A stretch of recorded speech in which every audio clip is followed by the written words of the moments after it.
করি ভাইয়া। ইনকোর্সের খাতা নাকি দেখবে এবার। আচ্ছা মানে দুইজনেরই ইন করছে, তো উনি বললো কি যে হচ্ছে হ্যাঁ, ওনারও এইগুলোর উপর এক নাকি নাম্বার। এক্সাম, তাহলে ওনাকে একটু চাগাই দিয়ে পরবর্তীতে আপনারা সলভ করবেন কেমন? ভাইয়া আমি এরও তো এক ক্লাসই পড়ি, মানে আচ্ছা একই কলেজে আমাদের। আচ্ছা আমাদের তাহলে ধরেন ভাইয়া এইটা মানে যেরকম করছে, এটা যে মার্ক ডিস্ট্রিবিউশন করছে, মানে প্রথম একটা প্যাসেজ দেবে, তারপর ওইটা থেকে কয়টা প্রশ্ন দেবে, তারপর মেবি ইমপ্লিকেশন দেবে, তারপর হইলো যে মানে একটা কবিতা দেবে, ওইটা থেকে লিখতে হবে। তার মানে হচ্ছে আপনার পার্ট বি, মানে রাইটিং যে হচ্ছে পার্ট এ, রাইটিং ভাইয়া ওটার পার্টে কোনো মানে কোশ্চেন আসবে না? না ভাইয়া, ওটা নাকি একটা প্যাসেজ দেবে, প্যাসেজ থেকে নাকি তার লিখতে মানে হচ্ছে হবে। শুধুমাত্র রিডিংটা থাকবে, রিডিং পার্টটা। হ্যাঁ ভাইয়া, মানে শুধু ওই প্যাসেজ আসবে, ওইটা থেকে লিখতে হবে। আর হলো যে ইমপ্লিকেশন দেবে একটা। আর ইমপ্লিকেশন না, এমপ্লিফিকেশন, ভাব সম্প্রসারণ বাংলা যাকে বলে, ওটা থাকে রাইটিং পার্ট 2 তে। হ্যাঁ ভাইয়া, আর একটা পোয়েট্রি দেবে, ওইটা থেকে লিখতে হবে। আর থাকবে হচ্ছে আপনার রিডিং পার্ট সি যেটা। হ্যাঁ হ্যাঁ ভাইয়া। আচ্ছা, তাহলে তো আপাতত এইটা লাগতেছে না তাই না লামিয়া? হ্যাঁ আচ্ছা ভাই, ঠিক আছে, এটা তো তাইলে লাগবে না, আমি ভাবছি এটা থেকেও কোশ্চেন আসবে। আচ্ছা তাহলে হচ্ছে আমরা ওইটা দিয়ে শুরু করি, হোয়াটসঅ্যাপে দিছিলেন মেবি। হ্যাঁ ভাইয়া, এগুলো একটু পড়ায় না। এইটা হুইস উইলিয়াম ক্যাক্সটন এটা। জি ভাইয়া। আচ্ছা আমরা তো এগুলো করছিলাম। William Caxton is the first English printer who established A printing press in London, এতটুকু লিখলি না যে উইলিয়াম ক্যাক্সটন হচ্ছে প্রথম ছাপাকার আর কি, ওকে, যে কিনা লন্ডনে একটা প্রিন্টিং প্রেস বা ছাপাখানা প্রতিষ্ঠা করেছিল ফার্স্ট, এই জন্য তাকে ছাপাখানার জনক বলা হয়। এতটুকু লিখলে হবে লন্ডন পর্যন্ত, আর না লিখলেও চলবে, বা চাইলে পরটুকু লিখতে পারে, সমস্যা নেই। পরে দেখেন হুম যে what type of writing is বিওল, বিওল কি এটাও পড়ছিলাম, বিওল একটা এপিক পয়েম, জাস্ট এতটুকু লিখলে হবে যে Beowulf is a long narrative epic poem, অথবা চাইলে ভাবে লিখতে পারেন যে Beowulf a long narrative poem is considered as the first English epic, যেটা ইংরেজি সাহিত্যের প্রথম এপিক বলা হয় এটাকে। তো এটা হচ্ছে কি একটা লং ন্যারেটিভ পোয়েম যেটাকে এপিক বলা হয়। এপিক মানে কি মহাকাব্য, যেমন বাংলায় মহাকাব্য লিখছে কি সেই মাইকেল মধুসূদন দত্তের মেঘনাদ বধ কাব্য, এরপরে আছে হেমচন্দ্র বন্দ্যোপাধ্যায়ের আছে হচ্ছে কি কৃত্য সংহার, নবীনচন্দ্র সেনের আছে কি হচ্ছে রৈবতক, কুরুক্ষেত্র আর প্রভাস, এরকম অনেক মহাকাব্য লিখছে। তারপরে হচ্ছে কায়কোবাতের আছে মহাশ্মশান, এগুলা। তারপর কি বলছে হু is the writer of the Spanish tragedy, এটা কে লিখছে? থমাস কিড, এটা আমরা পড়ছি যে এটা লিখছে কি থমাস কিড। শুধুমাত্র কি মার্কিং করাগুলা নাকি হচ্ছে আর অন্যান্য গুলাও, মানে সবগুলা?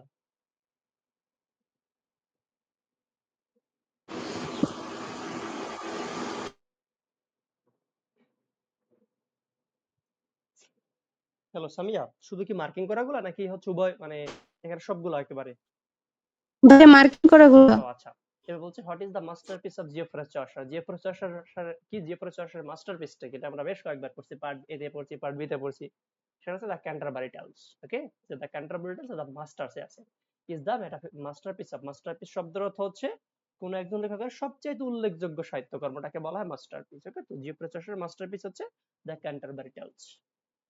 এরপর কি আছে, why is 1798 a landmark in the history of English literature, এটা আমরা সামারিতে পড়ছি, পার্ট এতেও পড়ছি, অথবা পার্ট 3 তেও ছিল যে 1798 সালটা কেন গুরুত্বপূর্ণ, কারণ এই 1798 সালে একটা নতুন এইজ শুরু হয়, রোমান্টিক এইজ, এই জন্য গুরুত্বপূর্ণ। তো বলছে যে ছবিটা ভালো মতো আসে নাই, যাই হোক পড়ে দিচ্ছি, 1798 is a landmark in the history of English literature, এটা কি ইংরেজি সাহিত্যের জগতে একটা মানে খুব চিহ্নিত একটা সময়, because William Wordsworth and Samuel Taylor Coleridge published, আর এরপর কি লেখা আছে ওখানে বোঝা যাচ্ছে না, volume of poetry entitle lyrical ballads in that record, Wordsworth এবং কোলরিজ তারা এই লিরিক্যাল ব্যালাডস নামে একটা কাব্যগ্রন্থের বই পাবলিশ করে এই বছরে।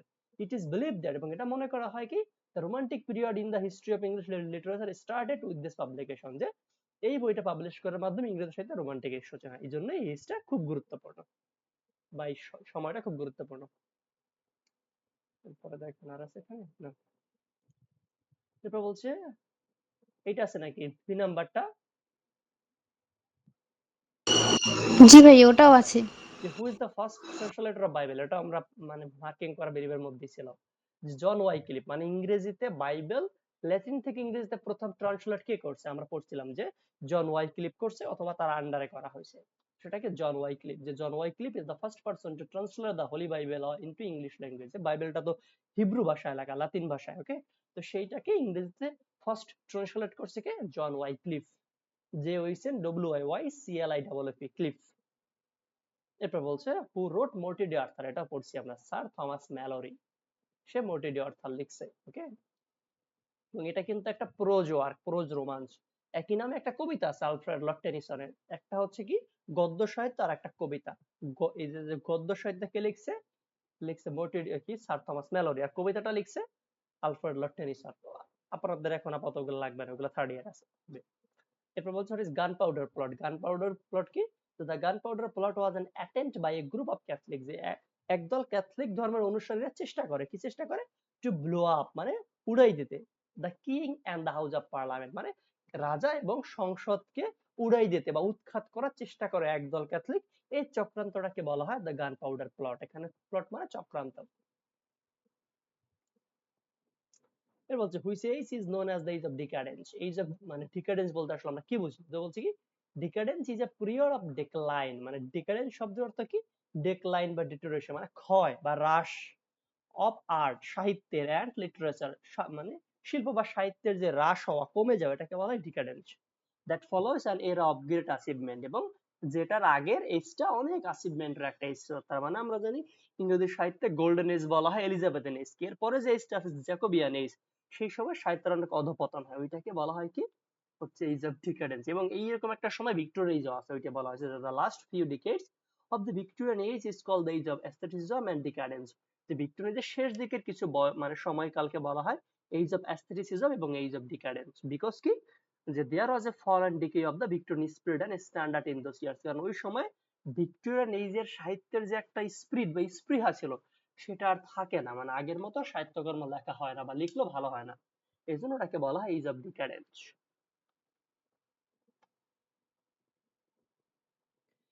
এরপর বলছে কি who are the metaphysical poets, evaluate their contribution English poetry, metaphysical poetry.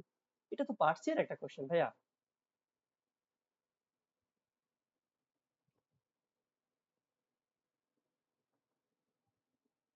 পার্সিয়ার এটাও কি পড়ানো লাগবে? আমরা তো এটা বোধহয় সলভ করছিলাম না, মানে হচ্ছে যে না ভাই এটা লাগবে না, শুধু বিরিফ গুলো পড়াই দেন। ও আচ্ছা ঠিক আছে।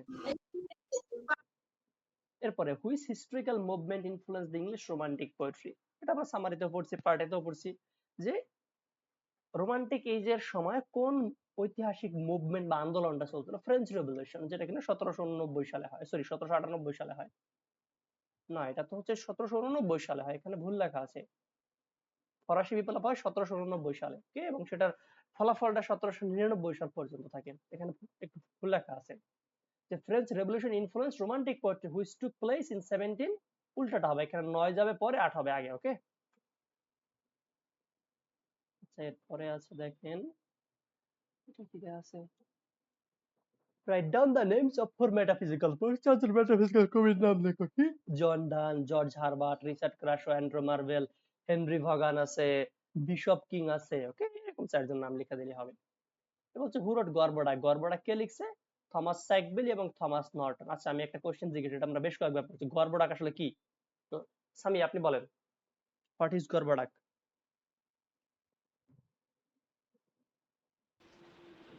জি ভাইয়া। গর্বডাক কি?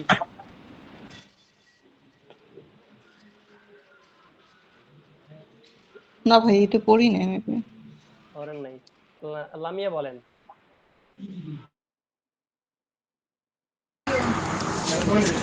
ভাইয়া মনে নাই। ইংরেজি সাহিত্যের ফার্স্ট যে ট্রাজেডি সেটার নাম কি?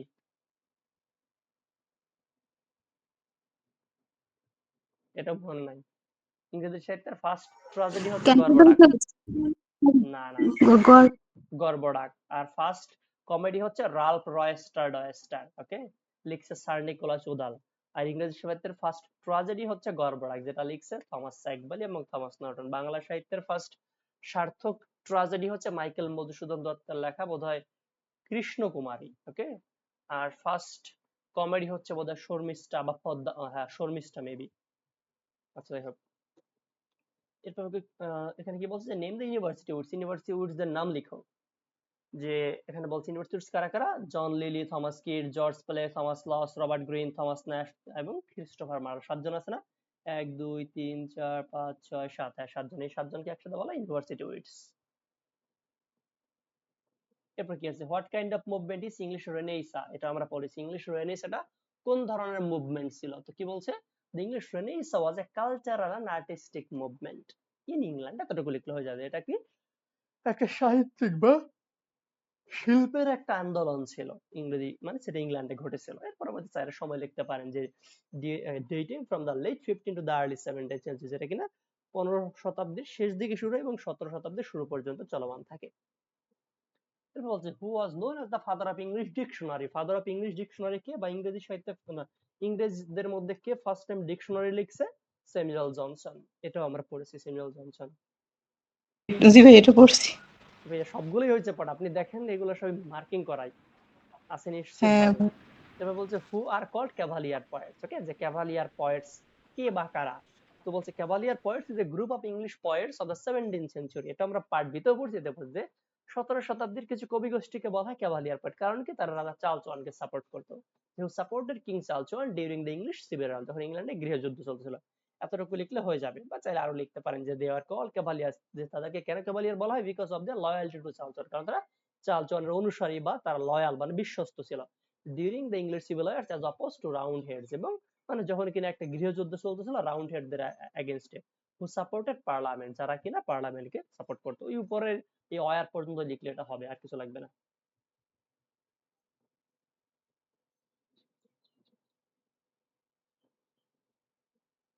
হোয়াট কাইন্ড অফ মুভমেন্ট, এটা তো হইছে, এটা হইছে। What do you mean by metaphysical poetry? তো বলছে the poems of the poet না post Elizabethan poets are classed as metaphysical poetry, মানে এলিজাবেথান এইজের শেষ দিকে যারা কবিতা লিখছে ওদের কবিতাকে বলা হয় মেটাফিজিক্যাল পোয়েট্রি। এরপর বলছে আচ্ছা, এখানে মেটাফিজিক্যাল কবিতার সংজ্ঞা নাই, সংজ্ঞাটা আপনারা আমরা হ্যান্ড নোট দিয়েছি, হ্যান্ড নোটের পার্ট বি এর একটা কোশ্চেন দেখবেন শুরুতে আছে যে meta means beyond and physics mean concrete nature. So metaphysical poetry means those poetry who is beyond the which is beyond অথবা which are beyond the physical nature, এরকম টাইপের। যে মেটা মানে হচ্ছে বাইরে, আর ফিজিক্স মানে কি হচ্ছে কনক্রিট ওয়ার্ল্ড বা বাস্তবিক জগৎ। তার মানে যে কবিতাগুলো বাস্তবিক জগৎ বাদ দিয়ে কাল্পনিক জগৎ নিয়ে কাজ করে সেগুলোকে মেটাফিজিক্যাল কবিতা বলে। এরপরে লিখতে পারেন যে the themes of the metaphysical poets অথবা পোয়েমস আর কি love, fate, death, soul, immortality, এরকম যে কাল্পনিক বিষয় সেগুলো ওখানে সুন্দরভাবে দেওয়া আছে। ঠিক আছে, এখানে কোনো সংজ্ঞা দেওয়া নেই, এখানে শুধুমাত্র বলা হয়েছে কারা কখন লিখছে তাই। এরপরে দেখেন, এরপরে কি হচ্ছে, এই কি 1 3 4 5 সবগুলো নাকি শুধুমাত্র ফার্স্ট নাম্বারটা?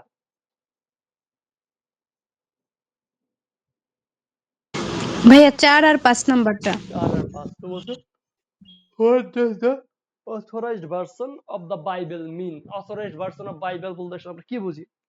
তো বলছে the authorized version of bible or king james version was the translation of the bible, the old testament and the new testament। মানে বলছে বাইবেলকে ইংরেজিতে যখন ট্রান্সলেট করা হয় আর কি ওল্ড টেস্টামেন্ট নিউ টেস্টামেন্টে, তখন এইটাকে বলা হয় অথরাইজড ভার্সন অফ বাইবেল। এবং এটা কে লিখছে? এটা হচ্ছে কিং জেমস ভার্সন বলা হয়, মানে তার আন্ডারে এটা লেখা হয়েছে এবং এটা পাবলিশ করা হয়েছে কবে? 1611 সালে। পরেরটা ওইগুলো আছে যে হোয়েন ওয়াজ, মানে এটা কখন বলছে, এটা কি এবং কখন, এটা ওই যে উপরেরটা পড়লে নিচেরটা হয়, এটা 1611 সালে পাবলিশ করে তাই বলছে। ওকে, মানে অথরাইজড ভার্সন অফ বাইবেল হচ্ছে বাইবেলকে হিব্রু থেকে ইংরেজিতে যে ট্রান্সলেট করা হয়েছে জন ওয়াইক্লিফ কর্তৃক। মেবি জন ওয়াইক্লিফ করছিল নাকি অন্য কেউ করছিল? জন ওয়াইক্লিফ হচ্ছে, ওটা আমি দেখি অথরাইজড ভার্সন অফ বাইবেল কে লিখছিল।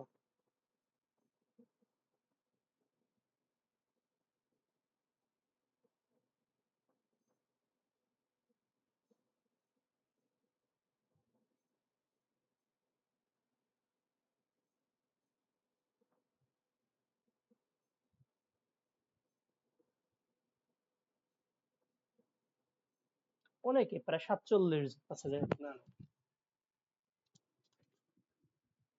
এটা হচ্ছে আপনার সেই জন ওয়াইক্লিফের সময়কার না, জন ওয়াইক্লিফ আরো অনেক আগে। ওকে, আচ্ছা, তো মানে এগুলা হচ্ছে রাজা জেমস আর তার আন্ডারে অনেকে লিখছে।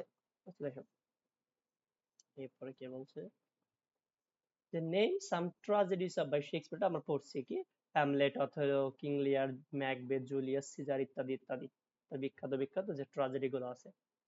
এরপরে তার কিছু কমেডির নাম, a comedy of errors, the taming of the shrew, the merry wives of Windsor, master about nothing, as you like it, 12th night, a midsummer night's dream, এগুলো অনেক আছে।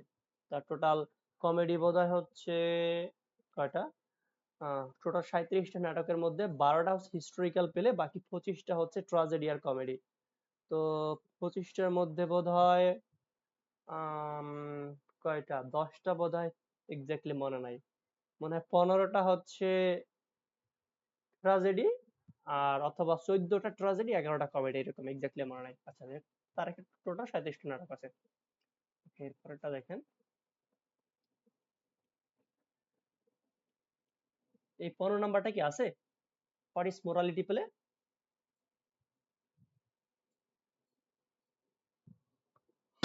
জি না ভাইয়া। আচ্ছা, এরপর 16 নাম্বারটা, how many tales is pilgrim had to tell in the Canterbury tales, মানে প্রত্যেককে কয়টা করে গল্প বলতে হইতো সেই ক্যান্টারবরি টেলসে যে সমস্ত ব্যক্তিবর্গের কথা বলা আছে, প্রত্যেককে 4টা করে, 2টা যাওয়ার পথে 2টা আসার পথে। যে the owner of the Tabard Inn, ট্যাবার্ডিনের যে মালিক ছিল তার নাম হচ্ছে Harry Bailey, okay, propose that, সে এরকম একটা প্রপোজাল দিয়েছিল কি, ইচ পিলগ্রিম, না, each of the pilgrims had to tell 4 stories, যে মানে সব বা প্রত্যেক তীর্থযাত্রীকে 4টা করে গল্প বলতে হবে। 2 on the way to Canterbury, 2টা বলবে যাওয়ার পথে, and 2 more on the way, এবং 2টা আসার পথে।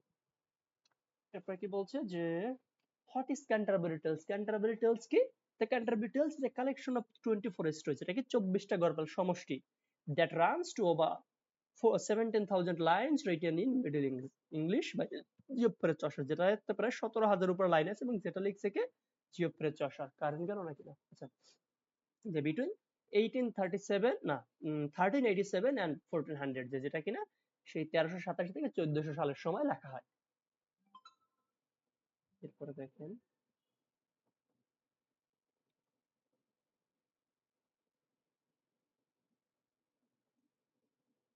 ইসলামিক শিফট,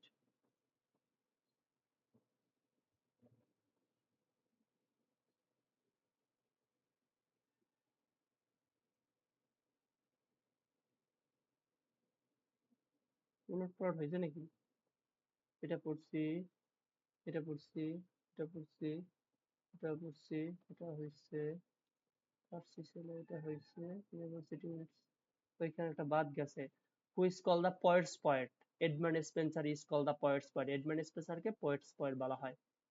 এই পেজে কি আরো আছে, এই যে 46 50 এগুলো আছে?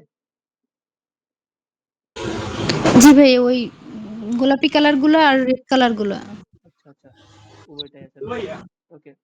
এটা বলছে নেম দ্য মেটাফিজিক্যাল পয়েটদের নাম হইছে, তারপর গর্বডাক কি, গর্বডাক ইজ রিটেন বাই থমাস, না হু রোট, এটাও আমরা পড়ছি। বলছে হু is call the father of English pros, ইংরেজি গদ্য সাহিত্যের জনক বলা, সেটাকে কিং আলফ্রেড কে, যে king Alfred is claim to B the father of English pros, তাকে ইংরেজি গদ্য সাহিত্যের জনক বলা হয়। আচ্ছা, এই পেজ গেল, এই পেজ হইছে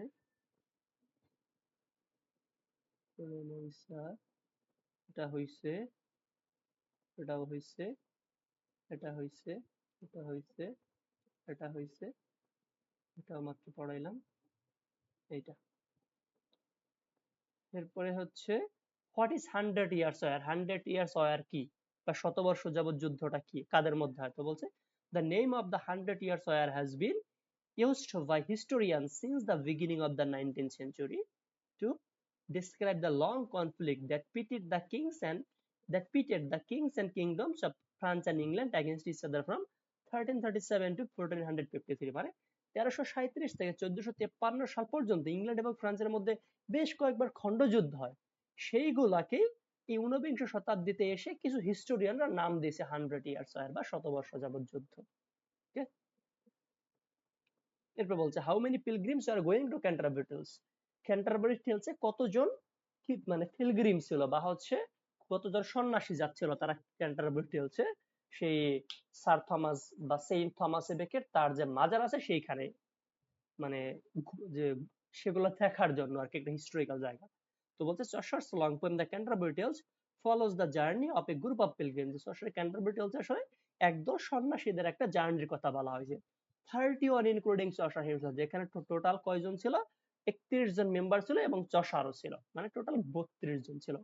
যে from the Tabard inn to Southwark to, মানে তারা হচ্ছে সাউথওয়ার্কের ট্যাবার্ডিন, এই যে রেস্টুরেন্ট, এখান থেকে যাত্রা শুরু করে টু সেন্ট থমাস বেকেট শ্রিন এট ক্যান্টারবারি ক্যাথেড্রাল, এবং তারা যাচ্ছিল কোথায়, সেন্ট থমাস বেকেটের একটা মাজার আছে যেটা কিনা ক্যান্টারবারিতে অবস্থিত, একটা মঠ আছে সেইখানে। তার মানে এখানে টোটাল 32 জন মেম্বার, 31 জন মানুষ, মানে 30 জন ছিল জেনারেল মেম্বার, একজন হচ্ছে সেই ট্যাবার্ডিনের মালিক হেইরি বেলি, আর যে 32 নাম্বার মেম্বার হচ্ছে চশার হিমসেলফ নিজেই।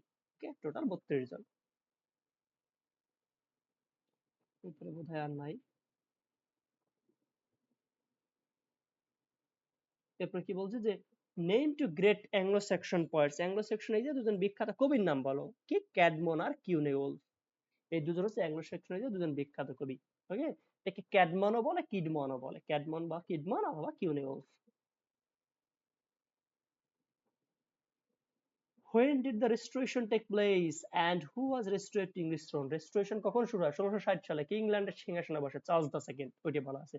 The restoration took place in 1660 and Charles II was restored into English throne.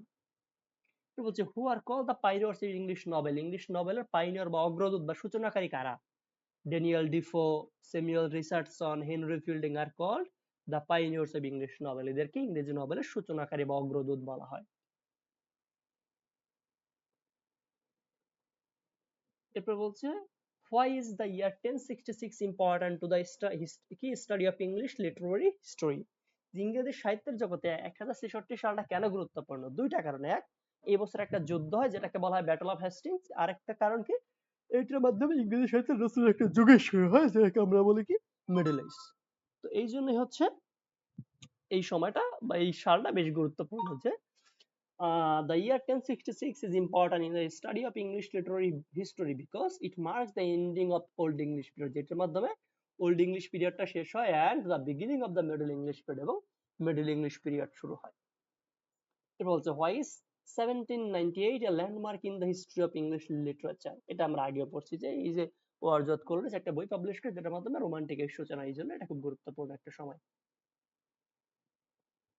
এটা পড়েছি, এটা তো পার্ট সি এর বা পার্ট বি এর একটা কোশ্চেন মেবি, যে survey the prominent literary Trends অথবা টেন্ডেন্সিস অফ ভিক্টোরিয়ান এজ, মানে ভিক্টোরিয়ান এজের গুরুত্বপূর্ণ যে টেন্ডেন্সি গুলা, বা আমরা পড়ছিলাম যে সায়েন্স, মানে এটা নিয়ে একটা পার্ট সি এর কোশ্চেন তো আমাদের মনে হয় হইছে পড়া সম্ভবত। ভাই, এগুলো লাগবে না, ওই যে এগুলো আমি দাগাইছি তো, আচ্ছা ওইগুলো চলে গেছে। আচ্ছা, বুঝতে পারছি। হুম, যে when did the French Revolution take place? কত সালে হয়? 1789। এটা কিন্তু 98 না, 89 হবে, আগে একটা ভুল ছিল কিন্তু। এরপরটা বলছে when and where was William Shakespeare born? সে কোথায় কখন জন্মগ্রহণ করছে, কত সালে? তো বলছে William Shakespeare was born in Stratford upon Avon, England in April 1564। সে ইংল্যান্ডের স্ট্রাটফোর্ড আপন অ্যাভন, এটা একটা এলাকার নাম, স্ট্রাটফোর্ড আপন অ্যাভন, মানে জন্মগ্রহণ করছে কত সালে? 1564 সালে। ওকে, মারা যায় হচ্ছে 1616 সালে। এরপরে এটা আমরা পড়ছি, ভাই উপরে কত সাল হবে ভাইয়া? এই যে হ্যাঁ। এটা 89 হবে ভাইয়া। ফরাসি বিপ্লব 1789 সালে হয়, আগে একটাতে ভুল দেওয়া ছিল, 98 ছিল, ওটা ভুল। ও আচ্ছা ভাইয়া। আচ্ছা, এরপরটা দেখেন, হোয়াট ইজ ভিক্টোরিয়ান কনফ্লিক্ট? এটা আমরা পড়ছি ভিক্টোরিয়ান কনফ্লিক্টকে ভিক্টোরিয়ান এজের যে মানে কনফ্লিকচুয়াল টপিক ছিল সেগুলোর মধ্যে যে দ্বন্দ্বটাকে বলা হয় ভিক্টোরিয়ান কনফ্লিক্ট। যে Victorian conflict refers to the conflicts of morality, technology and industry, faith and doubt, imperialism and rights of women and ethnic minorities, মানে এই যে মানুষের নীতি নৈতিকতা, তারপরে হচ্ছে কি শিল্প বিপ্লব বা প্রযুক্তি, সন্দেহ বা বিশ্বাস, সাম্রাজ্যবাদ, নারীদের অধিকার বা ক্ষুদ্র নৃগোষ্ঠীদের যে মানে অধিকার, এইগুলা নিয়ে যে একটা দ্বন্দ্ব চলতেছিল ভিক্টোরিয়ান সময়কালে, সেই দ্বন্দ্বগুলাকে একসাথে বলা হয় ভিক্টোরিয়ান কনফ্লিক্ট।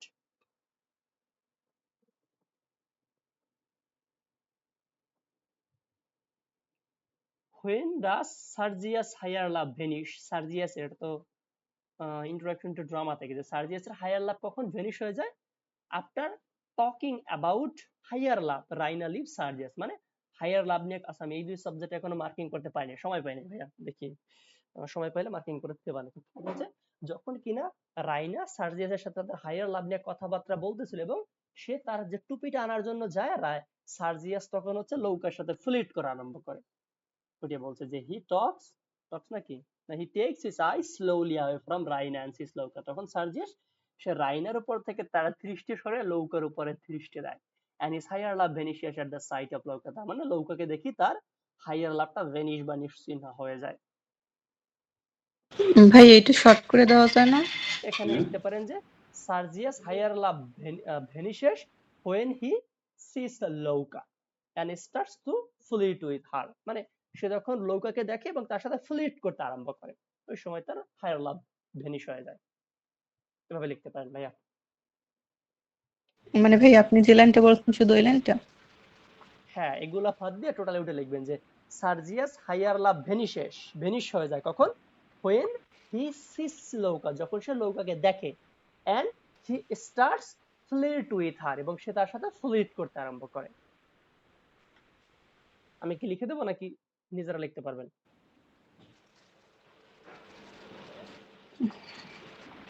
পারবো না ভাইয়া। আচ্ছা ওকে, এরপরেরটা দেখেন।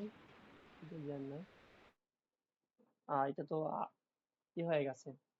আচ্ছা দেখি একটু কষ্ট করে পড়ি। তোমার সিট সাজেশন আছে বোধহয় আমার কাছে ওই ঘরে, নাকি না সামনে আছে। এটা কত পিস ভাইয়া?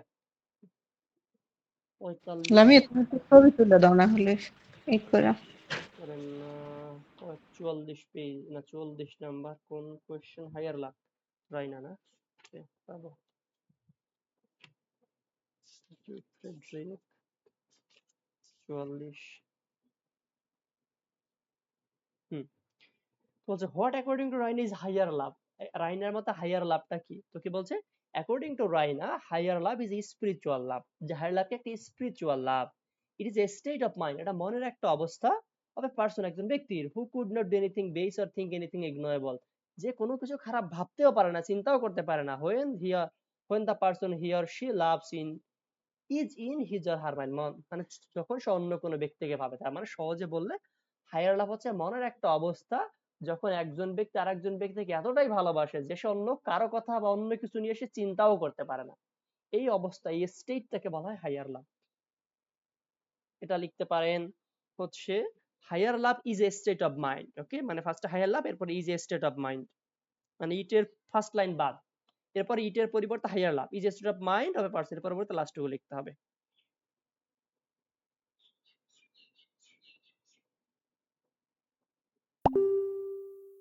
এরপরে দেখেন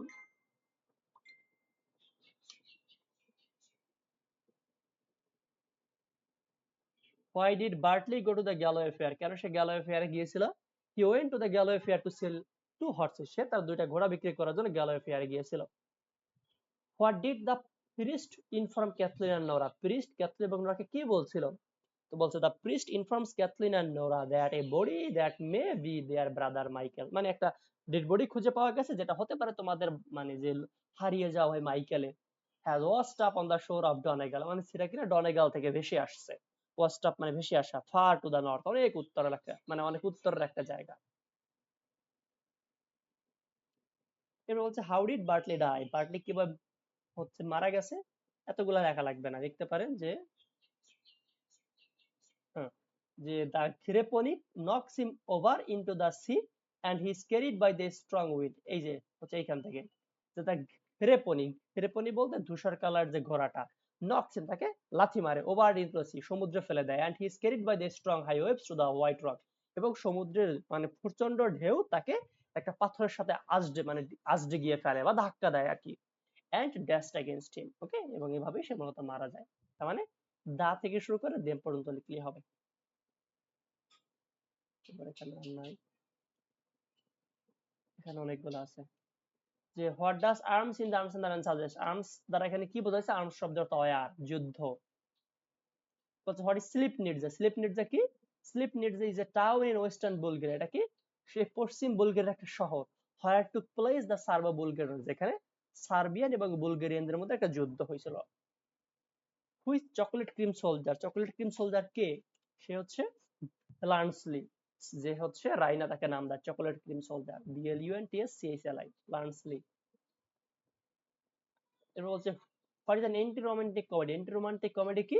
An anti-romantic comedy is a type of comedy in which romantic illusion are shattered, যেখানে romantic illusion গুলোকে shatter বা মানে হচ্ছে রোমান্টিক ধারণাগুলোকে আসলে বাস্তবিকভাবে উপস্থাপন করে, এটাকে বলা হয় এন্টি রোমান্টিক কমেডি। ওকে, মানে যেখানে রোমান্টিকতা বলতে কিছু নাই, রোমান্টিকতাকে বাস্তবিকভাবে উপস্থাপন করাটা বা শ্যাটার করা, শ্যাটার মানে বোঝায় উন্মোচন করা। যে where has the title the arms on the man taken from, মানে এই টাইটেলটা কোথা থেকে নেওয়া হয়েছে? তো বলছে the title of the play arms on the man is taken from Dryden's translation of Virgil epic the Iliad beginning with arms and the man I sing. মানে এই নাটকের টাইটেলটা নেওয়া হয়েছে ভার্জিলের একটা এপিক আছে, ভার্জিল একজনের নাম, ওকে, সে হচ্ছে একজন গ্রিক পয়েট, তার একটা এপিক আছে দ্য এলিয়াড নামে আর কি, এবং যেটা হচ্ছে গ্রিক ভাষায় লেখা, সেইটাকে ইংরেজিতে ট্রান্সলেট করছে জন ড্রাইডেন। ওকে, সেইখান থেকে এই টাইটেলটা নেওয়া হয়েছে, যেটার ফার্স্ট লাইন মানে সেই এলিয়াডের ফার্স্ট লাইন কি, arms and the man I sing. তো এই যে আর্মস এন্ড দ্য ম্যান, এখান থেকে এই নাটকের টাইটেলটা নেওয়া হয়েছে arms and the man. Okay, এটা কিন্তু মোস্ট ইম্পর্টেন্ট একটা কোশ্চেন আসতে পারে। হোয়াট ওয়াজ দ্য না what was written at the back of photograph of রাইনার, মানে রাইনার ছবি, সে যে ছবিটা ভ্যালান্সলিকে দিয়েছিল সেইটার পেছনে কি লেখা ছিল? রাইনার to her chocolate cream soldier is souvenir. রাইনার সে এটা লিখতেছে কাকে? তার চকোলেট ক্রিম সোলজারকে। সুভেনিয়র মানে শুভাকাঙ্ক্ষী, যে কিনা একজন শুভাকাঙ্ক্ষী তার। তারপর বলছে হুম ডাস ক্যাপ্টেন ব্লান্সলি কল ডন কুইকজট, ক্যাপ্টেন ব্লান্সলি কাকে ডন কুইকজট বলে? সার্জিয়াসকে। ব্লান্সলি কল সার্জিয়াস ডন কুইকজট। হাউ ডাস রাইনার কি take pride in the Petkoff family, Raina কি বলে আসলে তার পরিবারের অহংকার দেখায়, মানে তার যে পরিবারের কোন কোন জিনিসগুলোর জন্য সে অহংকার দেখায়? যে রাইনার takes pride in the Petkoff family, pride মানে অহংকার, বাই সেইং দ্যাট, কি বলে, that it is the richest and best known family, বলে যেটা হচ্ছে বুলগের মধ্যে সবচাইতে ধনী ফ্যামিলি। ওকে, এটা বলে সে তার মানে ফ্যামিলির জন্য অহংকার করে। বলছে হোয়াট ইজ বাইরনিজম, বাইরনিজম কি? Byronism denotes the model of life set forth by the romantic poet Lord Byron, মানে লর্ড বাইরন সে তার কবিতা বা তার লেখালেখিতে যে রকম স্টাইলিশ জীবন ধারণের কথাবার্তা বলছে ওইগুলাকে বলা হয় বাইরনিজম।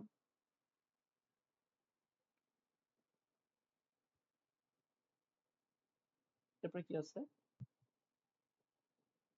হু is the man in the title of the play Arms and the Man, মানে এখানে এই যে টাইটেলে আর্মস এন্ড দ্য ম্যান আছে, ম্যানটাকে, ম্যান হচ্ছে ব্লান্সলি, তার মানে আর্মস মানে হচ্ছে অয়ার, ম্যান মানে হচ্ছে এখানে ব্লান্সলিকে ইন্ডিকেট করা হয়েছে। এরপর কি আছে? Why did Bluntschli enter Raina's bedroom, কেন সে বেডরুমে ঢুকছিল? আশ্রয়ের জন্য, শেল্টারের জন্য। যে being seized by the Bulgarian, যখন বুলগেরিয়ানরা এই মানে যারা সার্বিয়ান ছিল, তো ব্লান্সলিও তো একজন সার্বিয়ান সেনা ছিল, তাদেরকে ধাওয়া করে, he enters Raina's bedroom to take shelter and save his life, সে রাইনার বেডরুমে ঢুকে তার জীবন বাঁচানোর জন্য। When did the Serbo-Bulgarian war take place? কখন যুদ্ধটা ঘটে? 1885 সালে, in 1885. Why did GB Shaw write Arms on the Man? কেন সেটা লিখছে?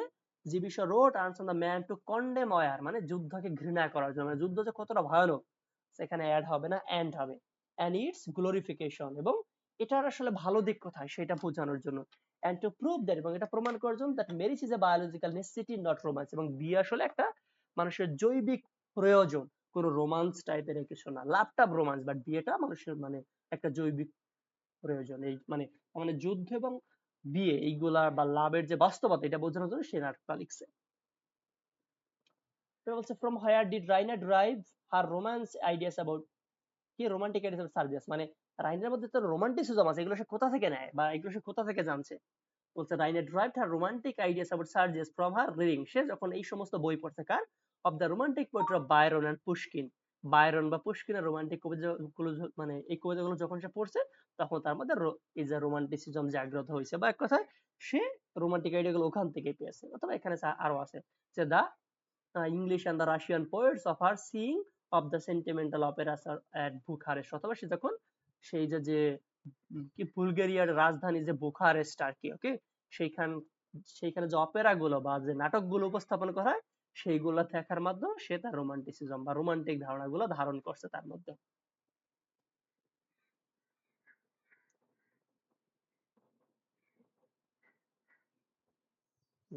এরপর বলছে হাউ ওল্ড ইজ ব্লান্সলি, সে 34 years old. Who is Raina's mother, রাইনার মাকে Catherine Petkoff. What is professional to Bluntschli, মানে ব্লান্সলির কাছে প্রফেশনাল কোনটা? সোলজারিং বা যুদ্ধ করাটাই হচ্ছে প্রফেশনাল। হুইজ লৌকা, লৌকাকে রাইনাদের বাসার মেড সার্ভেন্ট, যে maid servant of the Petkoffs, মানে পেটকপ ফ্যামিলির মেড সার্ভেন্ট বা মহিলা চাকরানি হচ্ছে Louka. What is the background of arts on the man, এটার ব্যাকগ্রাউন্ড কি? সার্বো বুলগেরিয়ান ওয়ার, মানে বুলগেরি এবং সার্বিয়ার মধ্যে 1885 সালে যে যুদ্ধটা, সেটাই হচ্ছে এই নাটকের বেস বা ভিত্তি আর কি।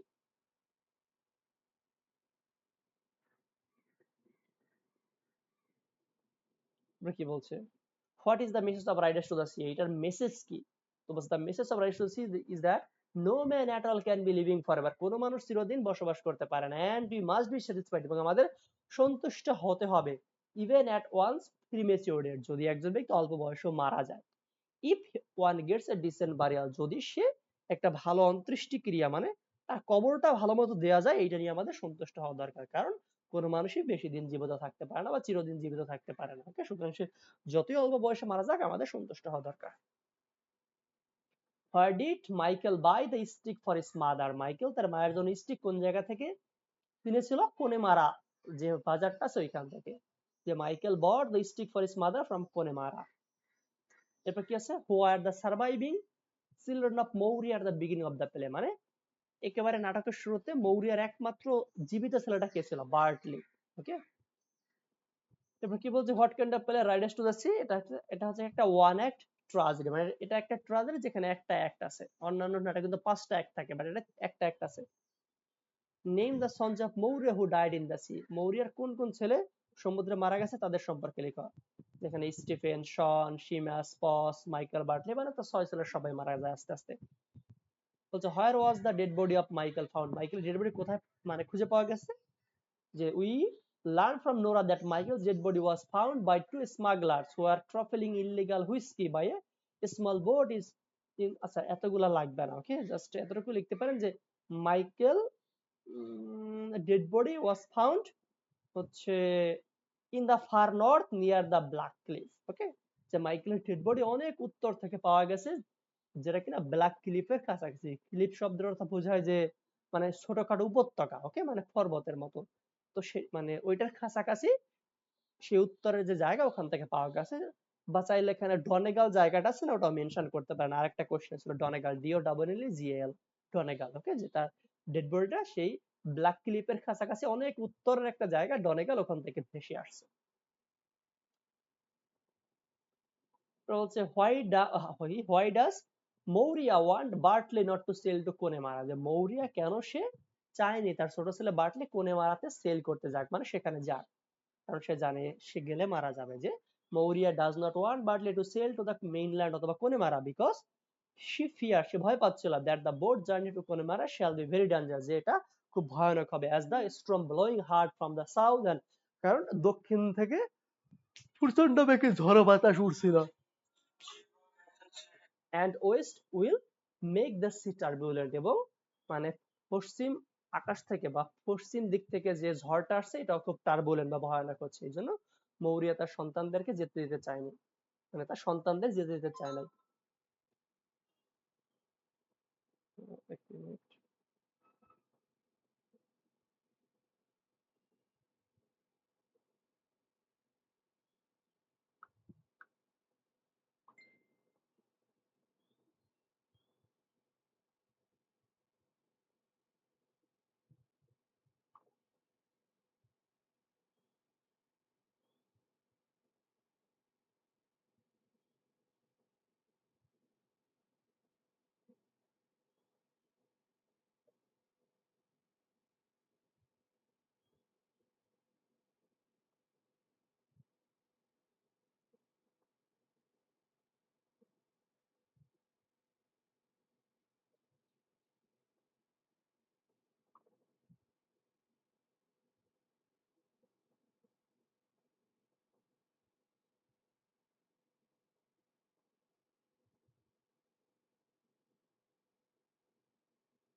ওকে।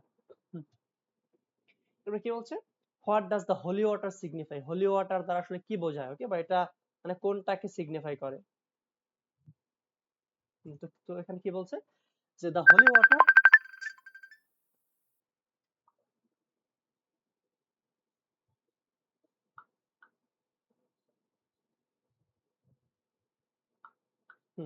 যে the holy water is the water স্যাংটিফাইড।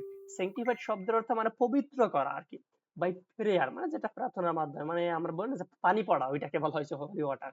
যে by priest such water was believe to be able to keep evil spirit, মনে করা এই সমস্ত পানি পড়া কি করে মানুষজনদেরকে শয়তান বা খারাপ জিনিসপত্র থেকে দূরে রাখে আর কি। বলছে হাউ ওল্ড ইজ ক্যাথলিন, ক্যাথলিনের বয়স কত? Cathleen is Maurya's older daughter about 20 years old. যে ক্যাথলিন হচ্ছে মৌরিয়ার ওল্ডার ডটার মানে সবচেয়ে বড় মেয়ে, এবং তার বয়স 20-এর মতো আর কি। তারপরে কি বলছে, how does Maurya console himself at the end of the play, Maurya নাটক শেষে কিভাবে তাকে কনসোল করে। কি বলছে, at the end of the play Maurya console herself with the thought, মানে সেইটা বলে যে নিজেকে হচ্ছে সান্ত্বনা দেয়, that Michael has had a decent Christian burial, যে মাইকেল একজন খ্রিস্টিয়ানের মতো তার অন্ত্যেষ্টিক্রিয়াটা হয়েছে, মানে একজন স্বাভাবিক খ্রিস্টানের যেমন শেষকৃত্যের অনুষ্ঠান হয় তারও একই রকম ভাবে শেষকৃত্যের অনুষ্ঠান বা জানাজাটা হয়েছে। And Bartley will have a fine coffin, এবং বার্টলিও ভালো একটা কফিন পাইছে। মানে বুঝতে পারেন যে আমরা যেখানে বাঁচারাকুতি করি আর তাদের এক্সপেকটেশন কি, যদি একজন ব্যক্তি মারা যাওয়ার সময় তোমাকে একটু ভালো মতো তার জানাজাটা হয় তাইলেই তারা খুশি। তারা কতটা মানে জীবন যে কতটা দুর্বিষহ জীবন যাপন করে তারা। যে he will have a fine coffin besides she thinks that no man at all can be living, আরো চিন্তা করছে কি কোনো মানুষই চিরকাল জীবিত থাকে না, সুতরাং যা পাইছি আলহামদুলিল্লাহ এরকম। এবার কি বলছে, when did days of Chaucer begin, কত সালে শুরু হয়? 1340 সালে। এটা পড়েছি, এটা পড়েছি, এটা পড়েছি। হুইচ ফাউন্ডার অফ মেটাফিজিক্স ছিল পড়ে, এটা কি জর্ডান, এতটুকু লিখতে হবে। জর্ডান ইজ ওয়েল নোন, কি Jordan is well known as the founder of the metaphysical school of English poetry, এতটুকু। এটা পড়েছি। এরপরে name the most celebrated writing of Jonathan Swift, তার বিখ্যাত সাহিত্যকর্মের নাম, সেটা কি? Gulliver travels. আরো আছে এ টেল অফ এ টাফ, তারপরে হচ্ছে আর কি আছে, টেল অফ এ টাফ, এটাই মোটামুটি বেশি ইম্পর্টেন্ট। আরেকটা যেন কি আছে এক্স্যাক্টলি মনে আসতেছে না। Gulliver travels, a tale of a tub, আরেকটা যেন কি। এরপর বলছে name two writers of Augustans, Augustans দুজন বিখ্যাত সাহিত্যিকদের নাম লেখি, ড্যানিয়েল ডিফো আর Jonathan Swift. Who is called the precursor of romantic poetry, রোমান্টিকের অগ্রদূতকে? William Blake. Who are called the lake poets, lake poets কে? ওয়ার্ডসওয়ার্থ কোলরিজ আর রবার্ট সৌদি, কারণ তারা ইংল্যান্ডের লেক ডিস্ট্রিক্টে একসাথে বসবাস করতো বেশ কয়েক বছর, জন্য ওদেরকে লেক পোয়েটস বলা হয়। Who was the major Victorian, কি who was the major Victoria, ভিক্টোরিয়ার মেজর কবি কারা? Lord Alfred Tennyson, Robert Browning, Elizabeth Barrett Browning, Matthew Arnold, okay, এরা হচ্ছে ভিক্টোরিয়ান এজের বিখ্যাত বিখ্যাত কবি। Who are called the pioneers of English novel, এটা পড়েছি। Who is called the father of English poetry, ইংরেজি কবিতার জনক বলা হয় কাকে? জিওফ্রে চসারকে। রাইট ডাউন এর মতো এটা পড়েছে। What is comedy of humour, comedy of humour কে?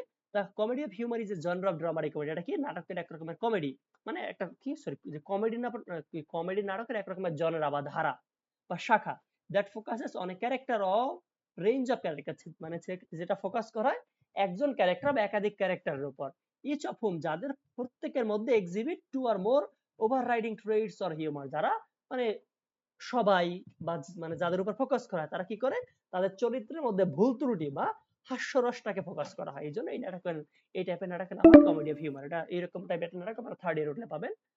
সেটা হচ্ছে Elizabeth and Jacobean drama subject আছে ভলপনি অথবা দা ফক্স, যেটা লিখছে বেন জনসন। তার মানে যে টাইপের নাটকের চরিত্রদের হিউমার বা হাস্যরসের উপর ফোকাস করে এটাকে এই টাইপের নাটককে বলা হয় বা কমেডিকে বলা হয় কমেডি অফ হিউমার্স। বলছে what is the slogan of French revolution, French রেভলিউশনের স্লোগান কি? লিবার্টি, ইকুয়ালিটি এন্ড ফ্রাটার্নিটি, বা স্বাধীনতা, সাম্য, ভ্রাতৃত্ববোধ। হু রোট রবিনসন ক্রুসো, কে লিখছে? Daniel Defoe.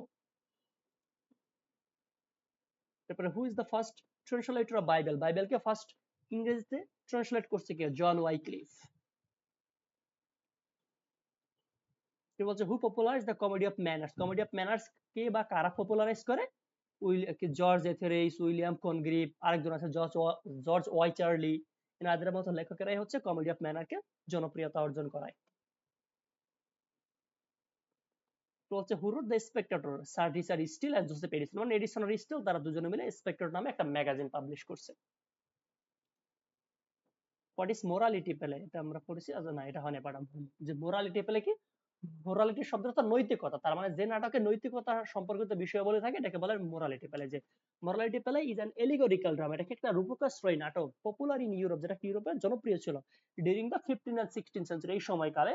In which the character, যেখানে চরিত্ররা পার্সনিফাই মোরাল করে, যেখানে চরিত্রদের মাধ্যমে নীতি নৈতিকতাগুলো উপস্থাপন করা হয়, or abstraction and in which, যেখানে মোরাল লেসন আর যেখানে নীতি নৈতিকতাগুলোকে লেসন হিসেবে শেখানো হয়। এই হচ্ছে তার মানে যে টাইপের নাটকের মেইন থিম থাকে মোরালিটি বা নীতি নৈতিকতা, সেই টাইপের নাটককে বলা হয় মোরালিটি প্লে। এই হচ্ছে মার্কিং করা গুলো ছিল। এগুলোর মধ্যে আর কোনো সমস্যা আছে ভাইয়া? লামিয়া সামিয়া?